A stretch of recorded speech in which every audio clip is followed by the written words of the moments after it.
So I'm sitting here trying to figure out how to do a. I'm doing a talk tomorrow at the Kamloops Energy Fair.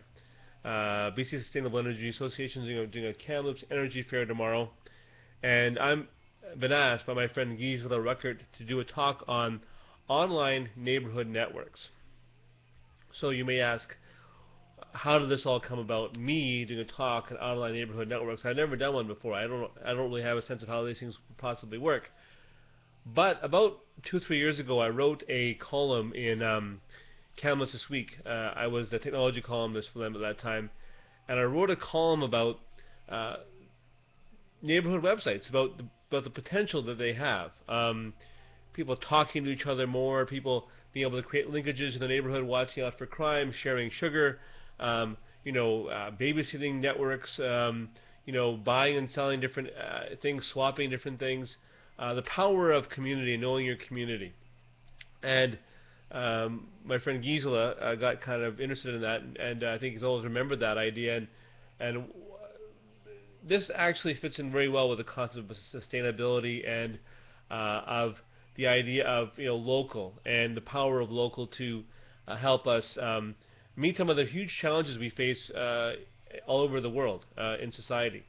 So I've been doing some research here, trying to figure out, uh, you know, different ideas, different things, and there's a great article here from the Washington Post. This is May 2nd, 2009. From Nod and Wave to Know and Share, it's entitled. And let me just read the beginning, because it's quite interesting. The beginning of this article reads like this: Not long ago, a neighbor of ours died. Only then did we discover that he and my husband shared a passion for studying the Civil War. His widow lamented that those two men, who lived a block apart, would have loved talking for hours, sharing books, and maybe even visiting battlefields together. Who knew? Some people dream of living in communities where children pop in and out of another's houses, where adults gather on front porches for riveting conversations, where gardeners trade bounty over back fences. Others don't want that much closeness. But most of us would like more than just a nodding acquaintance with our neighbors. It's an interesting intro to a very, very important topic, I think, how to create community in community.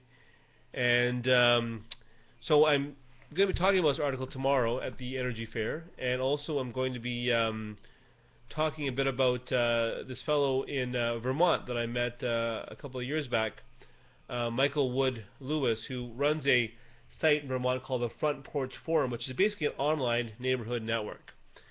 And he has a blog at frontporchforum.com/blog, which talks about a lot of the interesting information around neighborhood networks and those kinds of things. And I'm certainly very interested in following up with this kind of idea and learning more about how we might potentially implement this in neighborhoods in Kamloops, where I live.